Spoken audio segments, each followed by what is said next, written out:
Esse é o vídeo mais importante sobre o Banco Master que você vai ver. Eu tô com uma informação exclusiva e muito importante e que esclarece muito o que está acontecendo agora e que me faz ter certeza de duas coisas. A primeira, pessoas muito poderosas serão presas. Tenho certeza de que chegará punição de prisão para pessoas muito poderosas nesse escândalo. Quem não deixar o like e não se inscrever é corno.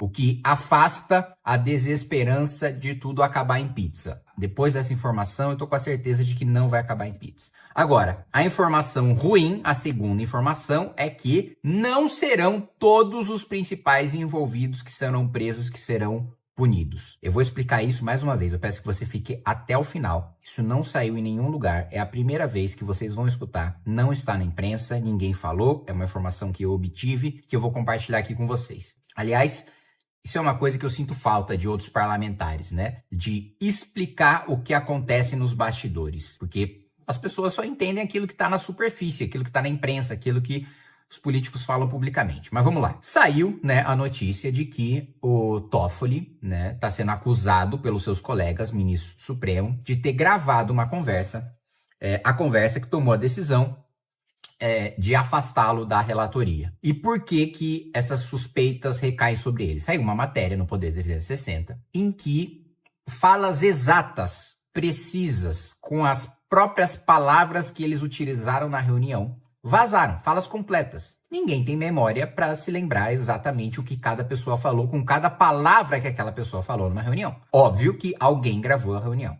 Muito bem. Por que que os ministros acham que foi o Toffoli, ou têm certeza de que foi o Toffoli? Inclusive, saiu uma fala do Gilmar agora dizendo que isso é coisa de moleque. Porque as falas que saíram, né, obviamente, houve um vazamento seletivo, né? E um vazamento seletivo beneficia algum lado. Se a gente não tem acesso a todas as falas da reunião, apenas a algumas falas, alguém selecionou quais falas seriam vazadas e quais não seriam. O fato de as falas vazadas só beneficiarem a imagem do Toffoli faz com que os ministros falem, olha, ninguém teria interesse de vazar isso se não fosse você, Toffoli. Então, o primeiro ponto, antes da gente falar das mensagens que se conectam com a informação que eu tive, o Toffoli está isolado agora na corte. Pode ser que ele ainda tenha algum grupo, que ele ainda tenha algum apoio, que ele ainda tenha a confiança de alguém, mas a corte necessariamente está rachada e está desconfiada numa quebra de confiança que os próprios ministros dizem, e já vazam isso para a imprensa, e consideram uma quebra de confiança que não tem precedentes no Supremo. Ou seja, o Supremo nunca ficou tão em alerta, tão desconfiado agora que sabe que uma conversa pode vazar a qualquer momento. E pode ser gravada, né? Pior. Porque uma coisa é que vazaram, né, texto da reunião, texto que foi escrito com base em alguém que gravou, ouviu, depois escreveu e mandou o que quis para a imprensa. Agora imagina alguma fala comprometedora de um ministro supremo sair em áudio, que aí ele não pode negar. Porque com a voz dele, aí fica muito complicado de se negar. Então, tem uma crise de confiança grande e uma tendência de isolamento do Toffoli. O que as conversas vazadas, né, sempre tem um elemento, e o elemento é o interesse do Palácio do Planalto. E a reportagem coloca que o interesse do Palácio do Planalto é que, de fato, o Toffoli saísse da relatoria do caso do Banco Master, ou seja, o que o Lula quer é que o Toffoli saísse da relatoria, coisa que efetivamente aconteceu. Então, posicionamento de quem estava com o Toffoli era considerado, de certa maneira, um posicionamento anti-governo Lula. Eu não estou dizendo que os ministros que estavam a favor do Toffoli são ministros anti-Lula. Eu estou dizendo que são ministros que, na hora de ter que escolher entre um colega ministro do Supremo e o governo Lula, prefere um colega ministro do Supremo. Óbvio que em todos os outros momentos em que eles precisam escolher entre o Congresso e o governo Lula, eles escolhem o governo Lula. Entre a iniciativa privada e o governo Lula, escolhem o governo Lula. Qualquer outra instituição, esses ministros escolhem o governo Lula. Agora, quando é um colega, o corporativismo e o medo daquilo um dia se voltar contra eles, faz com que eles apoiem o Toffoli. E por que existe o interesse do Palácio de tirar a relatoria do Toffoli? Porque o que eu soube é que o governo Lula estaria usando a Polícia Federal para vazar coisas contra o Toffoli, e de fato são coisas verdadeiras, para tirar o foco do governo Lula, né? Então, de fato, o Toffoli tem todo o envolvimento que até ele mesmo admitiu do resort e por aí vai. Mas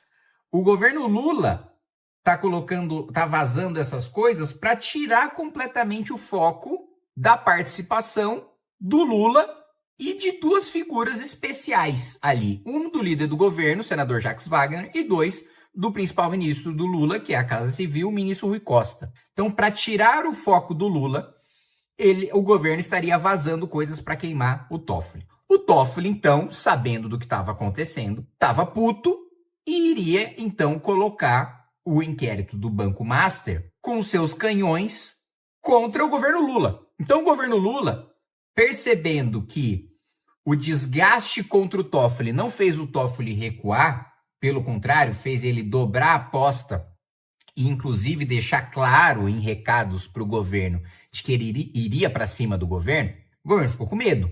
Falou, puta, ele continuou na relatoria do caso, agora vamos trabalhar para ele sair. Essa é uma das informações fundamentais. Existe agora uma guerra entre Toffoli e entre governo Lula, né? Algum dos lados vai ter a cabeça cortada. E aí entra a segunda informação. Por quê? Que ou o núcleo do Lula ou o núcleo do Toffoli vão terminar ou na cadeia ou perdendo seus cargos. Vão ter as suas cabeças entregues de bandeja de alguma maneira. Porque existe uma pressão, e não é pressão popular, como vocês sabem, que é a pressão que deveria existir. Mas existe uma pressão para que alguma cabeça de gente muito poderosa seja entregue no caso do Banco Master. De onde vem essa pressão?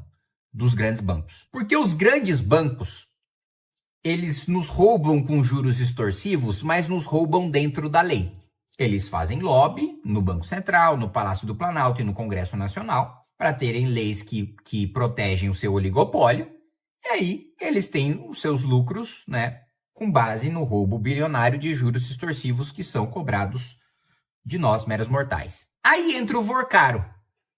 O Vorcaro, ele tira dinheiro que iria para esses grandes bancos com o esquema do CDB, né? Então ele promete um retorno exorbitante que os outros bancos não teriam condição de conceder, porque esse retorno é fruto de fraude.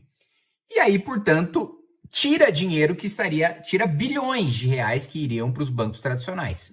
Os bancos tradicionais, então, ficam furiosos com o fato do Vorcaro, né, quebrar, né, o esquema dos bancos institucionais e cometendo crimes de maneira descarada, né? Então, os bancos, eles roubam dentro das regras do jogo, não cometem nenhuma ilegalidade, é um roubo institucionalizado. Vem o Vorcaro e rouba mesmo, né? Rouba segundo tipificação penal, rouba na bandidagem mesmo, na bandidagem não sofisticada, na bandidagem de pistoleira a nível de banco. Então, os grandes bancos, né, que são uma das forças mais poderosas que nós temos no nosso país, estão pressionando para que haja uma punição exemplar. Os grandes bancos estão falando o seguinte, olha, nós vamos pressionar até o final para que a cabeça de alguém muito importante seja cortada, para a gente passar um recado muito claro que ninguém mais pode fazer isso no futuro, senão a gente vai ferrar com gente muito poderosa. Então, pessoas muito poderosas nunca mais apoiem um pilantra no mercado financeiro. Porque vocês querem roubar? Vocês vão roubar com obra, vocês vão roubar com Petrobras, vocês vão roubar com outra coisa. Mas vocês não vão roubar em interesses que envolvem os grandes bancos, interesses que envolvem o mercado financeiro. Então, a cabeça de alguém vai rolar. Agora, a disputa entra naquilo que eu falei para vocês. Vai rolar a cabeça do Lula, ou de ministros do Lula, ou do Toffoli e, eventualmente, ministros aliados do Toffoli. A cabeça de alguém vai rolar. Daí vem a minha certeza. Por quê? A força dos grandes bancos impõe que alguém tem que ser punido. Se alguém vai ser punido, começa uma guerra entre pessoas que estão envolvidas no escândalo do Banco Master. E aí, a facção, né? Existem várias facções envolvidas no escândalo do Banco Master. E agora essas facções estão em guerra porque alguma vai ter que cair. Não vai cair todo mundo que está envolvido no escândalo do Banco Master. Vai cair a facção que perder. Seja do Lula, seja do Toffoli. Então, meus amigos, esse é o jogo que está acontecendo agora. Cabe agora a nós, parlamentares, e a população e a pressão popular. Qual que é o mundo ideal? A gente ter pressão popular o suficiente para todo mundo que está envolvido, seja Toffoli, seja Lula, seja punido, para que todo mundo seja punido. Esse é o mundo ideal. Esse mundo ideal vai acontecer? Pouco provável. Nós vamos lutar até o final para que aconteça, mas é pouco provável que aconteça, tá? Não é impossível, já lutamos muitas lutas pouco prováveis, vencemos, porque não eram impossíveis, mas é pouco provável. A maior chance, a chance esmagadora é de que não aconteça do que aconteça. Qual que é, digamos assim, um cenário menos pior? A mobilização popular dá força para que pelo menos uma metade muito poderosa envolvida no escândalo do Banco Master seja punida. Esse é o cenário. Esse é o cenário. A partir de agora, todas as notícias que vocês lerem sobre Banco Master, entendam que existe esse contexto de grande banco garantindo que a cabeça de alguém vai rolar e de facções diferentes lutando entre si para que seja a cabeça da facção oposta que role e não a cabeça da sua facção. Gostou do vídeo? Inscreva-se e não esqueça de se inscrever no canal do MB Live TV e no Cortes do MBL. Nos ajude também a continuar nosso trabalho se tornando membro do canal. Custa quase nada para você, apenas R$ 4,99, mas custou absolutamente tudo para mim que fiquei boas horas editando esse vídeo. Até o próximo vídeo!